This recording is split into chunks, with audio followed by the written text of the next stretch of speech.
dans la vie active, on est obligé parfois d'utiliser ce qu'on appelle les espèces chimiques. Et ces espèces chimiques ne sont pas naturelles. Pourquoi? Ou bien ils se trouvent dans la nature, mais ils sont rares, ou bien ils ne sont pas trouvés, ou bien ils ne sont pas dans la nature. Ils n'existent plus dans la nature. Donc c'est pour cela qu'on fait ce qu'on appelle des transformations chimiques, qui est l'objectif de notre cours. Donc on va entamer, bien sûr, on va voir le système chimique, la modélisation des transformations chimiques, et arrivons au bilan de la matière. On va voir le tableau d'avancement, l'avancement de la réaction et le réactif limite. On commence tout d'abord par un système chimique. Qu'est-ce que c'est qu'un système chimique? Un système chimique, donc, est l'ensemble des espèces chimiques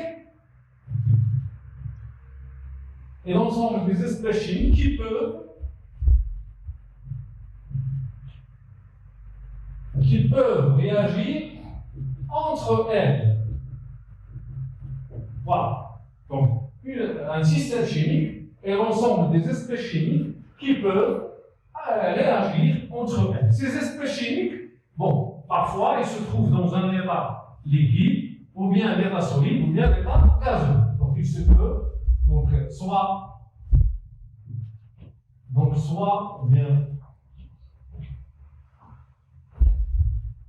ces espèces chimiques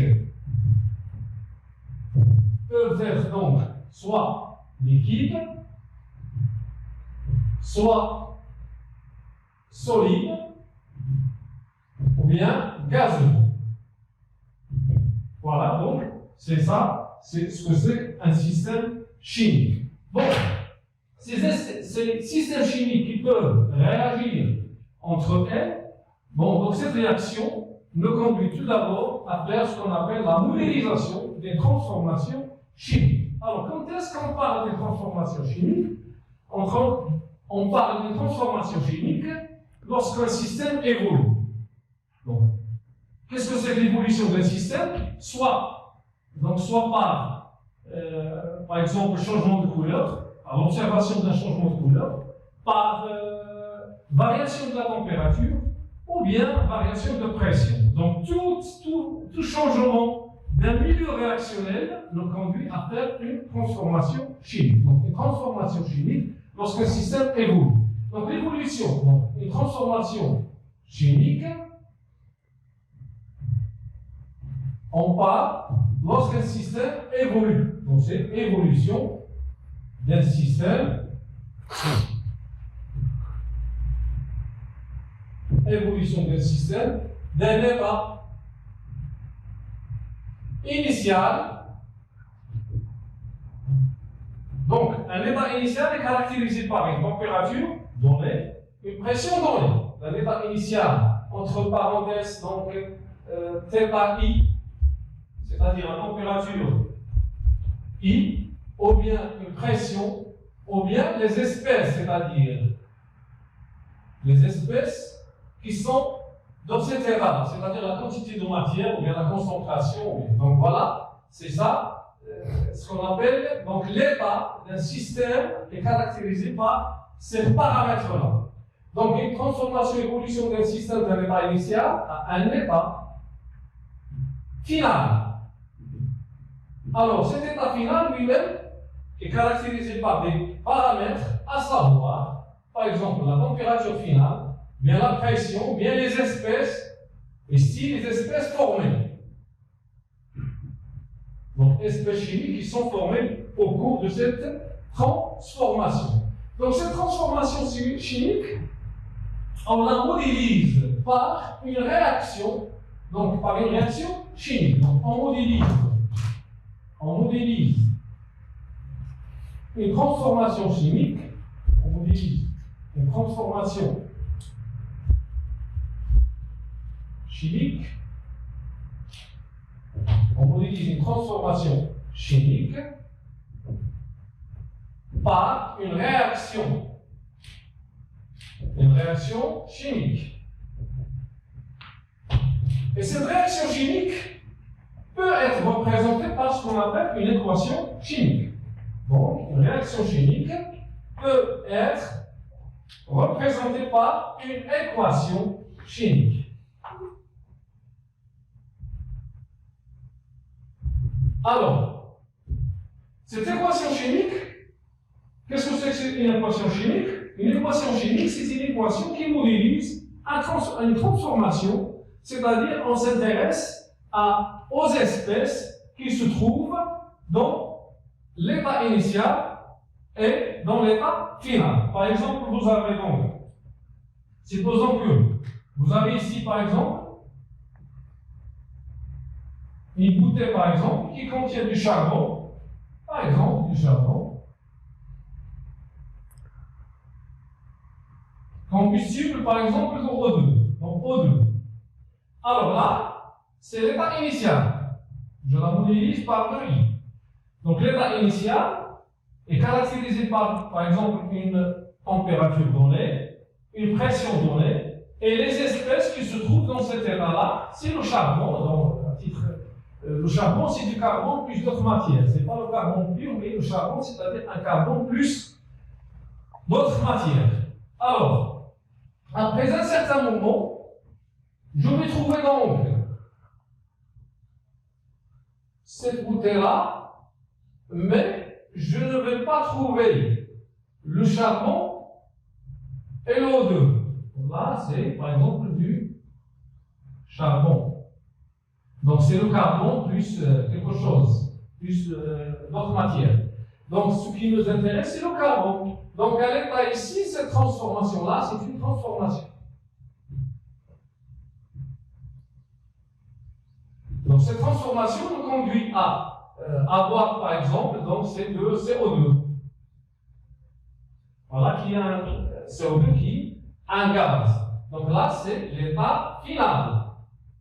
Donc, en passant d'ici, de cet état-là vers cet état-là, ça, c'est une transformation. Et donc, comme vous le voyez, on a parti, donc on fait, donc on se lance du charbon plus O2, mais on se trouve à la formation d'un dioxyde de carbone. Donc, c'est le dioxyde de carbone qui se trouve dans l'état final. Donc, cet état-là est caractérisé lui-même par la température et la pression, bien sûr, et les espèces qui se trouvent ici. Donc, ici, on a des espèces formées en température, pression et espèces. Bon, est-ce qu'il va rester du charbon ici, ou bien il ne reste pas? Là, c'est l'objectif donc de la troisième partie qui est le bilan de la matière. Donc, on schématise cette transformation par des symboles, c'est-à-dire on va prendre par une équation, comme je vous ai dit tout à l'heure, donc par une équation chimique. Donc cette équation s'écrit par exemple de la façon suivante. Par exemple, le carbone C plus O2, ça nous donne le CO2. Alors, il y a des espèces chimiques qui, entre guillemets, disparaissent, et il y a des espèces chimiques qui se forment. Donc là, ce qu'on appelle les réactifs, qui nous conduit donc à les produits. Voilà donc les réactifs, ici les produits. Enfin, autrement dit, lors des transformations chimiques, on aura, il y a des espèces chimiques qui disparaissent et il y a des espèces chimiques qui apparaissent. Donc, on verra par la suite dans d'autres équations, parce qu'il est arrivant à écrire des équations, on est obligé de faire parce que parfois les équations chimiques ne sont pas équilibrées. Donc, il faut tout d'abord passer par équilibrer les équations chimiques. Donc, on va voir quelques exemples des espèces chimiques ou des équations chimiques qu'on doit par exemple équilibrer. pour faire le bilan. Donc, des équations chimiques. Par exemple, l'exemple de tout à l'heure, c'est le C, donc le carbone plus O2, ça nous donne CO2. Alors là, bon, donc on a ici un atome de carbone, même chose pour les produits, donc dans les réactifs, il y a un seul atome de carbone, un seul atome dans les produits.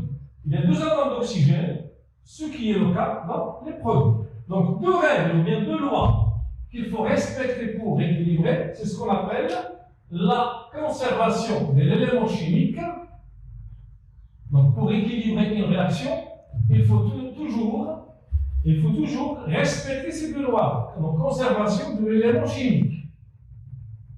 C'est-à-dire les éléments qu'on a dans les réactifs, il faut qu'on l'ait bien sûr dans les produits. Et deuxième loi, c'est la conservation de la charge. Conservation de la charge. Alors, un autre exemple, si je prends par exemple le métal, CH4, plus. Donc, parfois, on est obligé donc de faire la phase, ou bien de préciser, par exemple, ici le carbone, ici donc l'état d'oxygène, etc. Gazeux, donc solide, gaz. Bon, le CH4 plus O2, ça nous donne par exemple, ça nous conduit à avoir le CO2 plus H2. Bref, cette équation-là, vous voyez, ici, un seul atome de carbone, oui, la règle est vérifiée pour le carbone. Mais ici, regardez, dans les réactifs, on a deux atomes d'oxygène, mais ici, on a trois atomes d'oxygène. Donc, il faut passer à équilibrer cette équation-là pour conserver l'élément chimique. Alors, qu'est-ce que je fais? Je commence par l'hydrogène. Regardez, on a 4 atomes d'hydrogène. Ici, on a 2. Donc, il faut multiplier par 2. Alors, une fois on a multiplié par 2, donc les nombres ici qui se trouvent là, 2, 1, 1, donc ça s'appelle les coefficients stoichiométriques. Bon, les coefficients stoichiométriques, on devra les tenir compte pour équilibrer ces équations-là. Donc, les coefficients stoichiométriques, on a 2, on a 1, on a 1, ici on a 1. Donc, on a ici 4 atomes d'hydrogène, ici on a 4 atomes d'hydrogène. Donc, le carbone vérifie la relation, vérifie la conservation de l'élément chimique, même chose pour l'hydrogène. Qu'est-ce qu'il nous reste? Il nous reste l'oxygène. Vous avez ici 2 atomes d'oxygène, plus 2 atomes d'oxygène, donc il faut absolument multiplier par 2. Alors, un petit conseil, il faut toujours finir à équilibrer par l'élément qui se trouve seul dans la réaction. Parce que on démarre, on commence par la molécule qui est composée, mais c'est de préférence à finir par l'élément qui se trouve seul dans la molécule. Donc voilà un deuxième exemple. Si je prends un autre exemple par exemple, je tiens par exemple CI2+,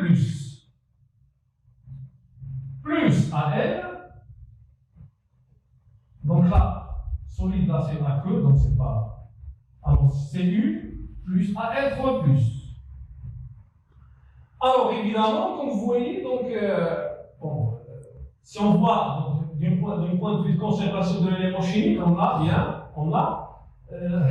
loi est vérifiée. Mais qu'est-ce qu'on n'a pas? On n'a pas une conservation de la charge. De la charge. Dans les réactifs, on a une charge des réactifs qui est plus 2. Parce que l'atome, comme vous le savez dans la première partie, dans la deuxième partie, qui consacre à l'étude des molécules et la structure de l'atome, etc. Donc l'atome est électriquement neutre. Donc là, on a plus 2, ça c'est un ion. Donc plus 2, la charge des réactifs c'est plus 2. La charge ici des produits c'est plus 3, donc on n'a pas cette loi. Donc il faut passer par équilibrer la charge. Puisqu'on a 3 ici, on a 2, donc on réfléchit tout de suite, sans se poser de la question, on a multiplié par 6, parce que 6 c'est le plus petit multiple commun des 2 et 3. Donc il faut multiplier par 3, c'est-à-dire on va ranger tous à 6. Donc ici on multiplie par 3. Alors ici on va multiplier par 2. Donc évidemment on a ici plus 6, ici plus 6. Ce coefficient stoichiométrique qui tombe très bas, il va nous donner bien sûr c'est-à-dire on n'a pas une vérification de la première loi. Donc c'est-à-dire 3, on s'en fiche donc de plus 2. On s'intéresse à l'élément chimique. Donc 3 Cu et vous avez Cu. Donc il faut multiplier par 3. Et ici on a 2 Al, il faut multiplier par 2 Al. Donc la réaction, on a bien sûr la charge 6. La charge ici 6, 3 Cu, 3 Cu, 2 Al et 2 Al, ce qui donc l'équation est vérifiée. Un autre exemple, donc c'est le Cu de plus H au moins, ça vous donne donc une réaction de précipitation qui est Cu au H. Et toujours ces réactions de précipitation, on le symbolise par cette flèche-là, c'est-à-dire il y a un dépôt. Alors là, comme vous le savez, CuH2. Alors là, bon, vous avez donc Cu de plus, donc ici la charge c'est plus 2, ici la charge c'est 0, alors il faut quand même, donc il faut équilibrer là, donc il faut multiplier par 2. Donc voilà des exemples pour faire l'équilibrage, ou bien pour équilibrer une équation. Je vous laisse par exemple à faire, bien débrouiller avec cet exemple-là. Par exemple, c'est le C2H10 plus, donc c'est l'éthane, plus le O2 qui va nous donner, parce que ce sont des réactions de combustion qui ont donné toujours le CO2 plus l'eau. Donc à faire ça, essayez de faire ça, donc de débrouiller avec cet exemple. Donc on passera maintenant, arrivons à ce stade-là qui est de donc, écrire l'équation, etc. Bon, les chimistes, donc, lorsqu'ils font des réactions chimiques, alors ils vont se poser une question, c'est-à-dire sur ce qu'on appelle l'aspect quantitatif. L'aspect quantitatif de cette réaction-là, ou bien de cette réaction-là. Donc l'aspect quantitatif, c'est-à-dire, si je commence par une telle quantité de matière des produits, combien j'obtiendrai-t-il de quantité de matière dans le produit? C'est ça l'aspect quantitatif de la réaction. C'est-à-dire, ce qui nous intéresse après, c'est combien d'atomes combien de moles qu'on commence par ici et combien j'obtiendrai. Donc c'est la troisième partie, c'est le bilan de la matière. Donc le bilan de la matière, donc pour répondre à cette question qu'on a fait tout à l'heure, c'est-à-dire faire un bilan. Donc, je rectifie parce que c'est de H6, je m'excuse, c'est de H6 plus le 2 et non pas c'est de ça, c'est pas le butan. Le butan c'est C4H10. Bon, je reviens donc au tableau d'avancement pour répondre à cette question-là. On est obligé donc de faire un tableau d'avancement, c'est-à-dire on va introduire un autre paramètre ou bien une autre variable qui est l'avancement x. Donc l'avancement x,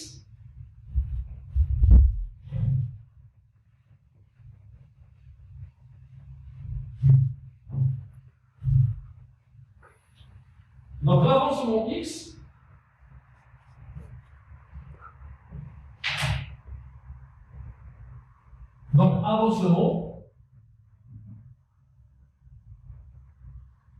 bon, qui on le symbolise par x et qui est en mol, c'est-à-dire l'unité c'est le mol. Donc, si je prends l'équation suivante, par exemple AA, c'est dans le cas général, AA plus B, c'est-à-dire on a un réactif A, un réactif B, qui nous donne par exemple un réactif C, donc AA, donc CC, plus D fois D. Alors là, mon objectif donc c'est quantitativement, c'est-à-dire étudier, c'est-à-dire à quel instant, à chaque instant, combien reste de A, combien reste de B, combien se forme de C et combien se forme de D. Et à l'état final, est-ce qu'on a une quantité de matière de A ou bien on a plus de réactifs. Donc, c'est là, pour cela, je trace, ou bien je dresse ce qu'on appelle un tableau d'avancement qui est donc schématisé ou bien qui est dressé de la façon suivante. Donc, j'écris ici l'équation chimique. Donc là, c'est l'équation chimique. Bon, là, c'est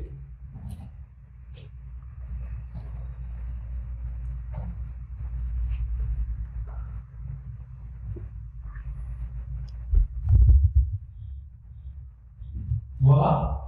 Donc,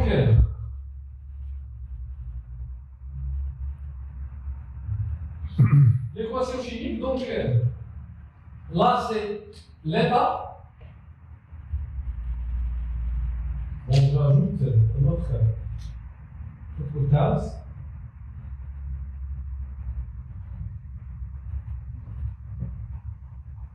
Donc, l'état initial. Donc, ça, c'est l'état. Ça, c'est l'avancement. Donc, ici, c'est les quantités de matière. Donc, toujours un tableau d'avancement, il y a un tableau descriptif contient toujours les quantités de matière. Donc, ça, c'est la quantité de matière en mol.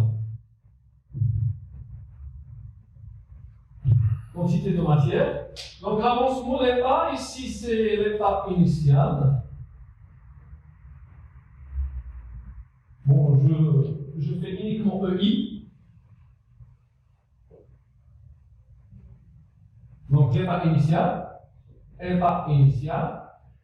Donc, à un certain moment, c'est-à-dire je lance la réaction, je laisse par exemple 2 minutes, ou bien 30 secondes, ou bien 3 minutes, je ne sais pas, donc en cours, c'est-à-dire en cours de la réaction.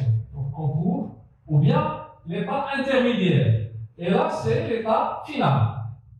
Il y a l'état maximal. Bon, l'état initial est caractérisé, c'est-à-dire c'est une fois que je fais le mélange.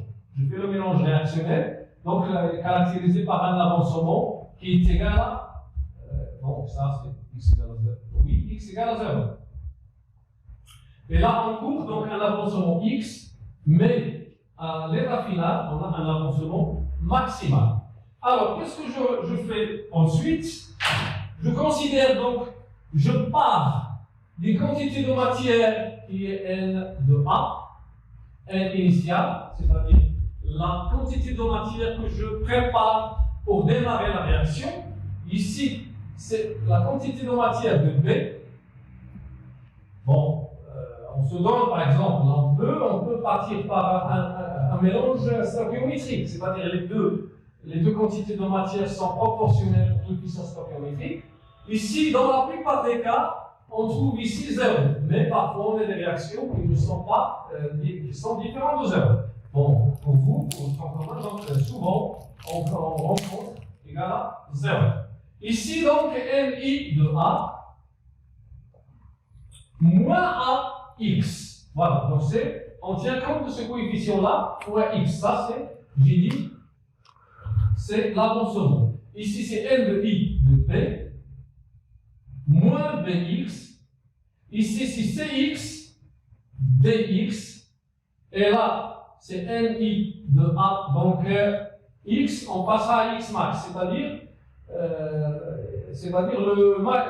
l'avancement maximal. NI moins AX max, NI de B moins BX max, CX max, DX max. Donc là, c'est-à-dire on a fait un tableau qui décrit le mélange réactionnel. À chaque instant, je peux donc suivre cette réaction-là. Je peux connaître, autrement dit, je peux connaître à chaque instant la quantité de matière des réactifs et des produits. Bon, ensuite, qu'est-ce qu'on aura? Il est absolument donc de déterminer ce qu'on appelle le coefficient, ou bien ce qu'on appelle le réactif limitant. Alors, Le réactif limitant, qu'est-ce que c'est qu'un réactif limitant? Le réactif limitant, c'est le réactif qui stoppe la réaction en s'épuisant. C'est-à-dire, c'est un réactif, donc c'est le réactif, c'est le réactif qui stoppe, qui fait stopper, donc qui stoppe la réaction en s'épuisant. C'est-à-dire, si un réactif devient égal à 0, donc la réaction automatiquement va s'arrêter. Donc en s'épuisant. Donc le mot s'épuisant, c'est-à-dire, il n'est plus en quantité de matière. Voilà, donc c'est le réactif limitant. Alors pour déterminer le réactif limitant, on va faire un certain nombre d'hypothèses. Alors, hypothèse 1. Qu'est-ce que c'est que l'hypothèse 1? C'est-à-dire si A est limitant. Donc, si A est limitant. Qu'est-ce que c'est A limitant? C'est-à-dire il n'est plus. Donc, c'est-à-dire à la fin, à l'état final, la quantité de matière de A vaut 0. Donc, si A est limitant, on aura donc NI de A moins AX max égale à 0. Alors, j'aurai X max est égal donc à NI de A sur A. Voilà. Donc, X max pour cette hypothèse-là. Donc, dans ce cas-là, donc, cette quantité de matière à la fin vaut 0.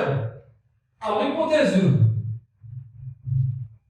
L'hypothèse 2, si B, donc c'est le réactif B est limitant. Si B est limitant. Alors, qu'est-ce que j'aurai? J'aurai donc NI de B moins BXN égale à 0. Donc, je prends ça égale à 0. Donc, NI de B moins BX max égale à 0. Alors, qu'est-ce que j'obtiens? J'obtiens X max. Bon, je l'appelle X max 1, X max 2. Donc, X max égale NI de B sur B. Alors, si, donc, on va faire une autre hypothèse. Donc, votre hypothèse, c'est si. Donc, qu'est-ce que le X max? Donc, la valeur de X max. Donc, la valeur de X max, c'est unique, c'est pas 2. Donc, il faut prendre 1. Donc, X max, il est pris comme l'inf de ces deux valeurs. Donc, X max égale l'inf, c'est-à-dire la partie ou bien la valeur qui est inférieure entre ces deux valeurs-là, c'est-à-dire de NI de A sur A et NI de B sur B. Voilà. Donc, dans ce cas-là, X max, c'est le plus petit nombre de ces deux nombres-là. Alors, bon, étant donné une équation, l'équation chimique, donc voilà, premièrement, il faut dresser le tableau d'avancement. Deuxièmement, il faut donc calculer le X max, sachant les valeurs que vous aurez bien sûr dans les données de l'exercice. Voilà, donc c'est la fin de cette séance-là. Merci pour votre attention et à